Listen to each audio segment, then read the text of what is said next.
नमस्कार दोस्तों। मेरा नाम संतोष शर्मा है। आपका स्वागत है रेडियंसी क्लासेस में। ये चैनल डेडिकेटेड है नॉलेज के लिए। ये पहले रेडियंसी ग्लोइंग नॉलेज के नाम से है चैनल बनाया था। बाद में रेडियंसी क्लासेस, क्योंकि वो सर्च करने में कुछ प्रॉब्लम्स आ रही थी। अब रेडियंसी क्लासेस के नाम से ये चैनल है। और कुछ वजह की वजह जो मैं बनाना शुरू किया था पिछले समय में, कुछ प्रॉब्लम्स की वजह से वो नहीं बन पा रहे थे वीडियोज। अब फिर कोशिश करूंगा कि कंटिन्यू रहे।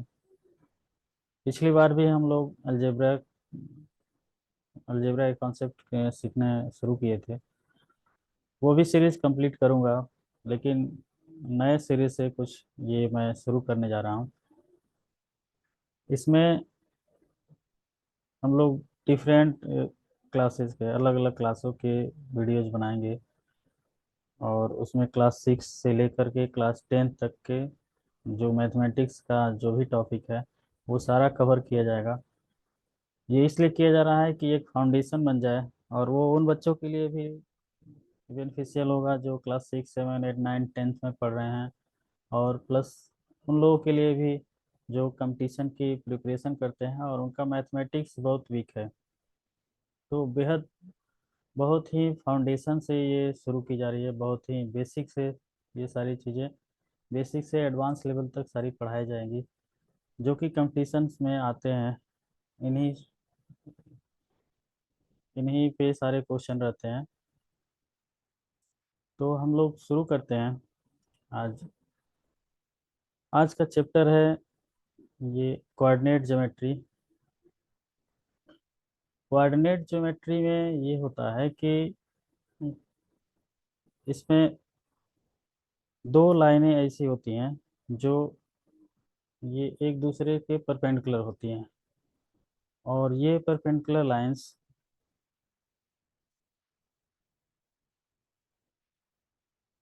कुछ ऐसे होती हैं। ये एक दूसरे के परपेंडिकुलर होती है और एक ये पॉइंट ओ पे इंटरसेक्ट करती हैं। इसको एक्स एक्सिस कहते हैं और इसको वाई एक्सिस कहते हैं।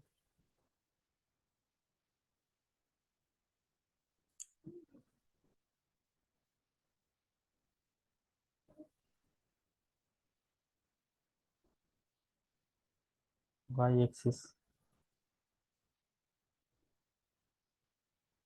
ये एक दूसरे के परपेंडिकुलर होती हैं। यहाँ चार क्वाड्रेंट होते हैं।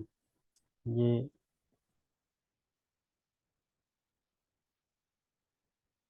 ये फर्स्ट क्वाड्रेंट कहलाता है, ये सेकेंड, और ये थर्ड, और ये फोर्थ क्वाड्रेंट। इसमें साइन कन्वेंशन ऐसा है कि अगर हम इस ओरिजिन के राइट साइड में जाएंगे इधर, तो ये पॉजिटिव होता है, पॉजिटिव एक्स एक्सिस।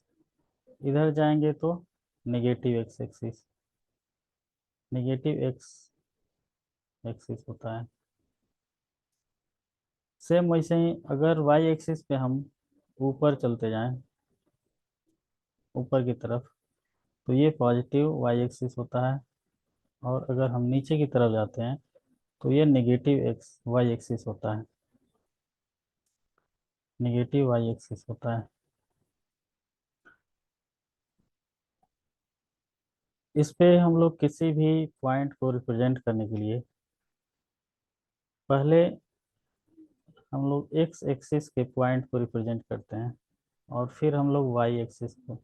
ये पॉइंट, ये ओरिजिन ओ है, इसको ओरिजिन कहते हैं। और इसका कोऑर्डिनेट 0 0 होता है, क्योंकि इस पॉइंट पे एक्स भी 0 है और वाई भी 0 है। इस पॉइंट पे न ऊपर गया है ये पॉइंट, न इधर गया है, किसी भी साइड में गया, जस्ट ये ओरिजिन है, इसलिए इसको इसका कोऑर्डिनेट 0 0 है।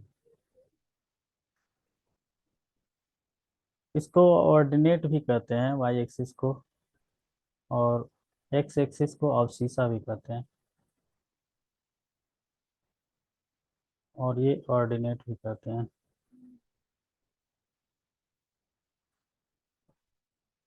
इसमें मान लीजिए कि कोई पॉइंट हमको रिप्रेजेंट करना है फर्स्ट क्वाड्रेंट में, तो फर्स्ट क्वाड्रेंट में ये दोनों पॉइंट पॉजिटिव होता है। ये पहले एक्स एक्सिस में चलेंगे, यानी कि यहाँ से इस वाई एक्सिस से जो डिस्टेंस होगी वो इसकी ये इतनी डिस्टेंस होगी। तो यहाँ पे अगर मान लीजिए कि ये एक्स है और यहाँ पे ये लेंथ वाई है, बीच में कॉमा से सेपरेट करते हैं और इसको स्मॉल ब्रैकेट से क्लोज करते हैं। इस क्वाड्रेंट में अगर कोई पॉइंट है तो इस डायरेक्शन में हम चल रहे हैं, तो ये क्या है, -x। तो इसका पहला क्या होगा, -x, कॉमा, और ये पॉइंट ऊपर है, इस एक्सिस से ऊपर की तरफ है, तो ऊपर की तरफ वाई एक्सिस पॉजिटिव होता है, ये वाई हो जाएगा सिंपली। थर्ड कोऑर्डिनेट में हम लोग क्या करेंगे, फिर से वही, पहले एक्स एक्सिस पे चलेंगे, तो थर्ड कोऑर्डिनेट ये रीजन है, और थर्ड कोऑर्डिनेट में ये रीजन, ये पहले -x को रिप्रेजेंट करेगा क्योंकि इधर हम चल रहे हैं, और फिर नीचे की तरफ जा रहे हैं तो ये भी -y को रिप्रेजेंट करेगा। इधर कोई भी पॉइंट होगा वो इसी तरह से रिप्रेजेंट हुआ। एक्स वाई की वैल्यू कुछ भी हो सकती है। फिर हम लोग फोर्थ क्वाड्रेंट में एक्स एक्सिस पॉजिटिव होता है, ठीक है, तो एक्स एक्सिस पॉजिटिव +6, और वाई एक्सिस हम लोगों को इस पॉइंट पे आने के लिए हम लोग को इस एक्सिस से डाउनवर्ड आना पड़ रहा है, जो कि ये निगेटिव होगा, नेगेटिव वाई। ओके, अब हम देखेंगे कि किसी भी लाइन का किसी भी पॉइंट का अगर इक्वेशन हम लोग निकालना हो, या किसी भी पॉइंट को अगर हमको रिप्रेजेंट करना हो, तो अगर किसी भी पॉइंट को रिप्रेजेंट करना हो, अगर एक्स एक्सिस पे हैं या किसी एक्सिस पे हैं, तो वो कैसे रिप्रेजेंट कर रहे हैं। अगर एक्स एक्सिस पे कोई पॉइंट हो, पॉइंट ऑन एक्स एक्सिस, तो पॉइंट ऑन एक्स एक्सिस क्या होगा, वाई 0 हो जाएगा, यानी कि एक्स एक्सिस पे कोई भी अगर, तो एक्स की जो वैल्यू होगी वो होगी, और वाई तो यहाँ 0 है, न यहाँ से ऊपर जाना है और न ही यहाँ से नीचे आना है। Similarly point on Y axis x is equal to 0, इस वाई एक्सिस पे अगर कोई पॉइंट हो, चाहे इधर हो, इस लाइन पे पूरे, तो एक्स तो 0 होगा, और वाई अगर ऊपर जाएंगे तो पॉजिटिव, नीचे जाएंगे तो नेगेटिव, ये होता है। उसके बाद से आता है इक्वेशन ऑफ दीज लाइंस। ये दोनों एक्सिस है, इनका इक्वेशन भी होता है। इसी को एक्स एक्सिस का इक्वेशन कहते हैं और इसको वाई एक्सिस का इक्वेशन कहते हैं। एक्स एक्सिस का इक्वेशन जो होगा वो वाई इजकल टू 0 होगा, और वाई एक्सिस का जो इक्वेशन होगा वो एक्स इक्वल टू 0 होता है, ठीक है। अब दूसरी बात है कि line parallel to x axis and line parallel to Y axis. दूसरी बात है लाइन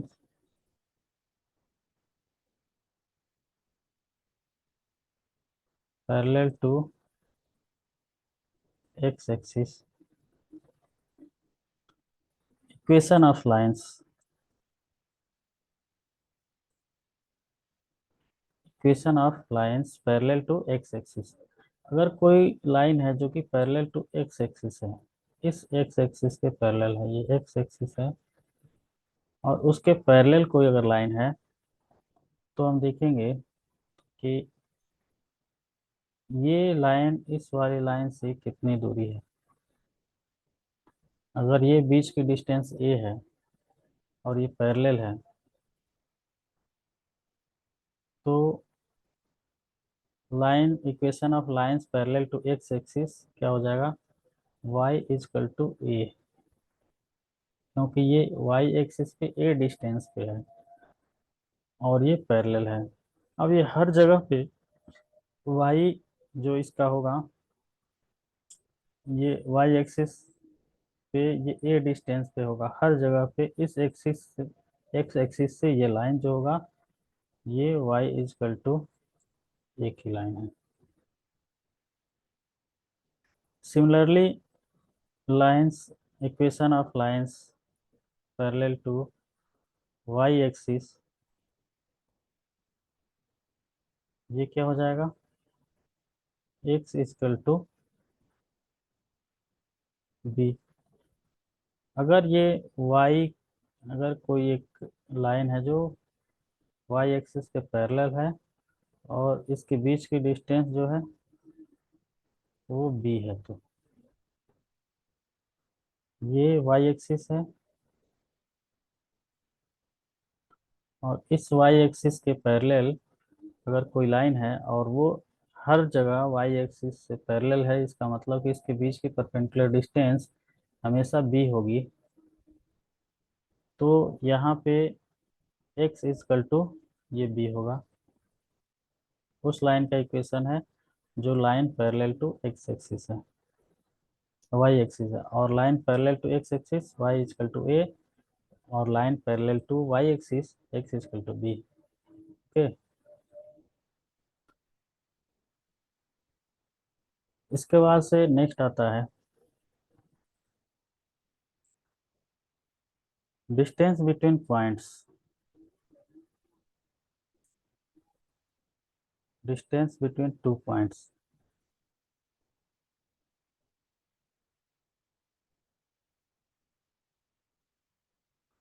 डिस्टेंस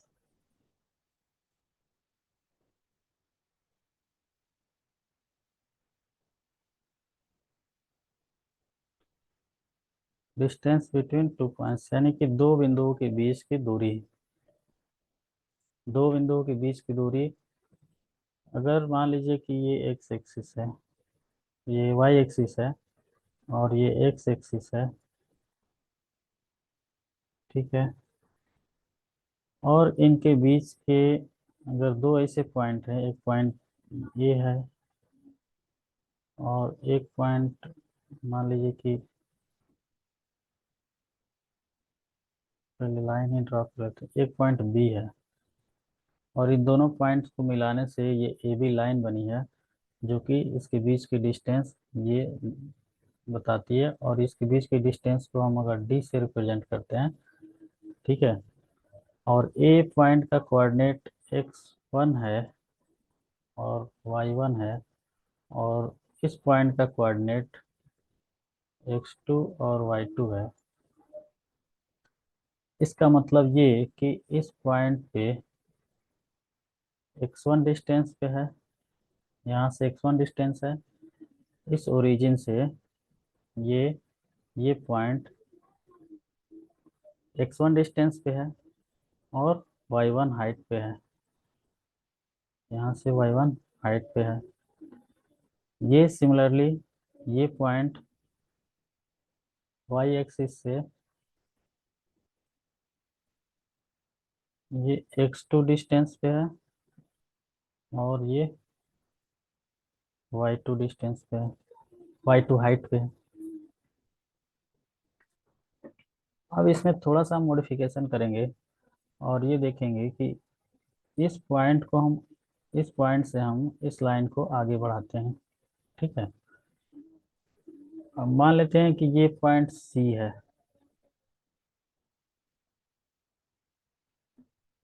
अब ये एक राइट एंगल ट्रेंगल बन गया है, जिसमें ये बी सी परपेंडिकुलर है, ए सी बेस है और ए बी हाइपोटेनियस है।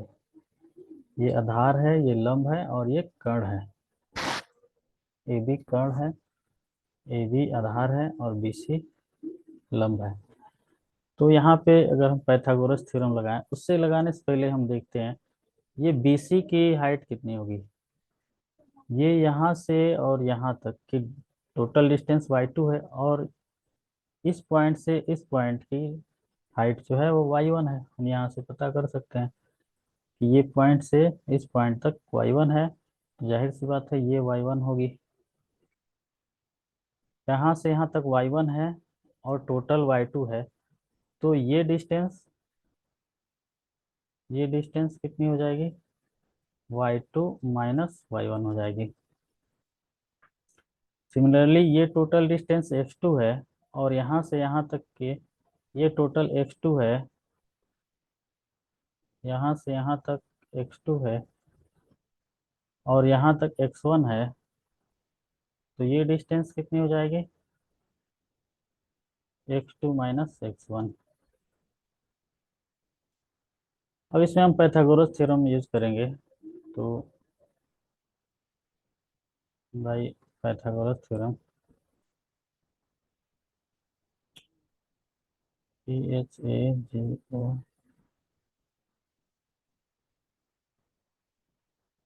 Pythagoras theorem. यहाँ इस अगर in triangle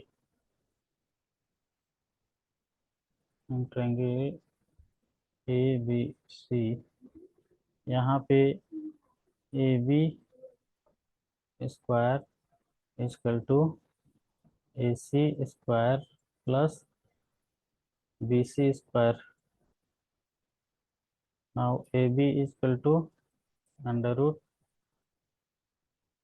AC square plus BC square. और AC हम जानते हैं कितना है,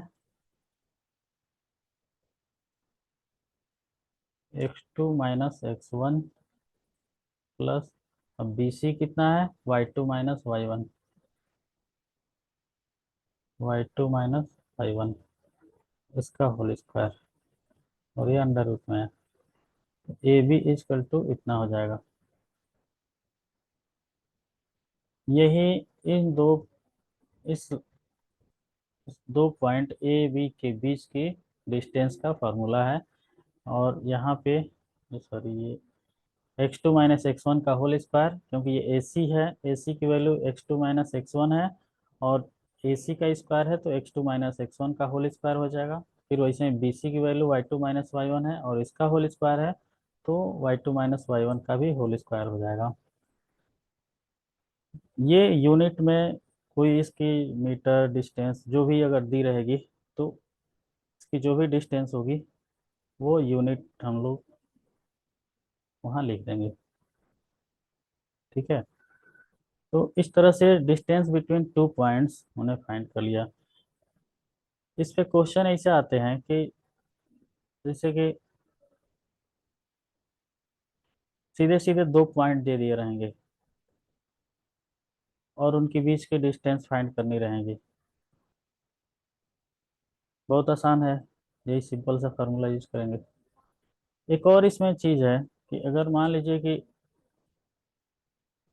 अगर बीच की अगर ओरिजिन से अगर डिस्टेंस निकालना हो कि ये एक्स एक्सिस वाई एक्सिस है, और ये पॉइंट ओरिजिन हो, खुद ओरिजिन हो, यानी कि ये 0 और 0 हो, तो दूसरा पॉइंट अगर मान लीजिए कि एक्स और वाई है,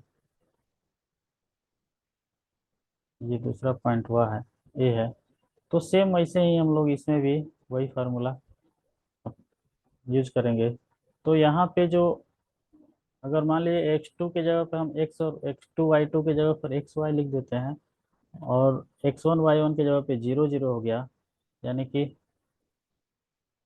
यहाँ पे x2 और y2 था सेम, यहाँ पे x1 और y1 था, तो x1 is equal to 0, y1 is equal to 0। तो उसी फार्मूले में जो हमारा बीच का ये ओ ए है, तो ओ ए इजकल टू यहाँ पे x2 के जगह पर x माइनस 0 का whole square plus y minus 0 का होल स्क्वायर इजकल टू क्या हो जाएगा, x square plus y square. तो ये ओरिजिन से किसी पॉइंट का अगर डिस्टेंस निकालना हो तो ये फार्मूला हम लोग यूज करेंगे। क्वेश्चन इसमें सिंपल ऐसे ही आते हैं, या तो ओरिजिन से डिस्टेंस निकालना हो, या ओरिजिन से डिस्टेंस निकालना हो, या दो पॉइंट को दे दिया रहेगा उसके बीच की डिस्टेंस निकालना हो, या कभी कभी एक एक्सिस दे दिया रहेगा, उसके बाद से ये एक पॉइंट दे दिया रहेगा और इससे कहेगा कि ये डिस्टेंस बीच की दे दी रहेगी कि दोनों दो ऐसे पॉइंट बताइए कि जिनके बीच की डिस्टेंस वो इक्वल है, ये डी सेम दे दिया रहेगा, तो हमको ये दो पॉइंट मिलेंगे, एक इधर मिलेगा एक इधर मिलेगा। दूसरे तरह के क्वेश्चन ये आते हैं कि यहाँ पे दो पॉइंट बाहर दे दिए हैं और इस एक्सिस या वाई एक्सिस पे, अगर ये एक्सिस एक्स एक्सिस पे तो इस तरह का दिया रहेगा, तो ऊपर के दो पॉइंट जब फिक्स रहेंगे तो नीचे का एक ही पॉइंट यहाँ पे मिलेगा। अगर वाई एक्सिस पे ऐसे दो पॉइंट इधर दे दिए हैं और बोला कि ये वाई एक्सिस पे कोई ऐसा पॉइंट फाइंड कीजिए, तो कुछ ऐसा है, तो यहाँ से यहाँ के बीच की डिस्टेंस हम का फार्मूला यूज कर देंगे और दोनों को इक्वल कर देंगे, वो पॉइंट निकल जाएंगे। तीसरे टाइप के क्वेश्चन आते हैं कोलिनियर के। कोलिनियर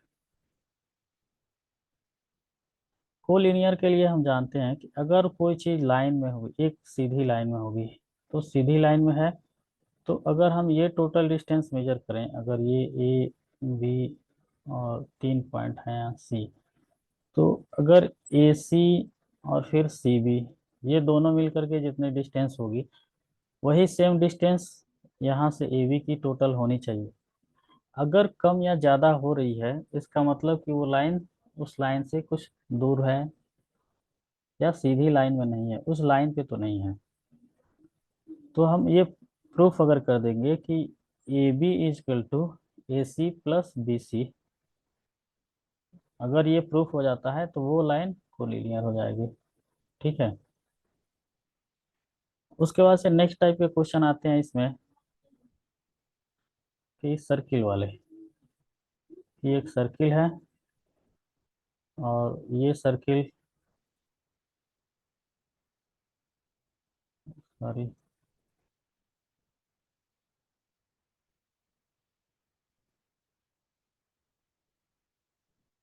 ये एक सर्किल है, हमने गलत ड्रॉ कर दिया। ये मान लीजिए एक सर्किल है, फिर ये भी गलत हो गया था।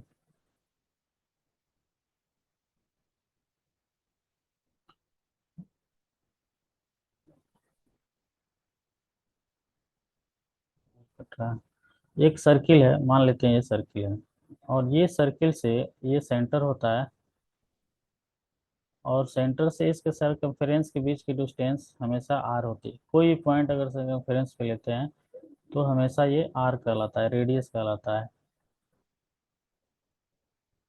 ये हमेशा इक्वल आएगा, कभी भी इस सरकमफ्रेंस पे कोई भी पॉइंट लेंगे तो इक्वल आएगा, तो जितने भी पॉइंट अगर होंगे तो उनको हम इक्वल कर देंगे। वो रेडियस और सेंटर से, सेंटर वो कुछ भी हो सकता है, ओरिजिन भी दे सकता है या कोई पॉइंट दे सकता है। कभी कभी इसके बीच में कोई दोनों पॉइंट दे दिए रहेंगे और उसमें एक कोई अननोन दे दिया रहेगा और डिस्टेंस दे दिया रहेगा, वहां से हम उस अननोन की वैल्यू भी फाइंड कर सकते हैं। तीसरी बात आती है रेक्टेंगल, मतलब क्वाड्रिलेटरल्स पे। क्वाड्रिलेटरल्स क्वाड्रिलेटरल्स पे आती है, तो हम जानते हैं क्वाड्रिलेटरल में जो स्क्वायर होता है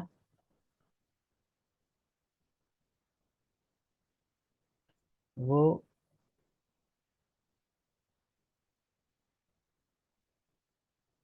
ये एक स्क्वायर जैसे होता है, तो स्क्वायर में ये सारे साइड इक्वल होते हैं और इसके डायगोनल भी इक्वल होते हैं।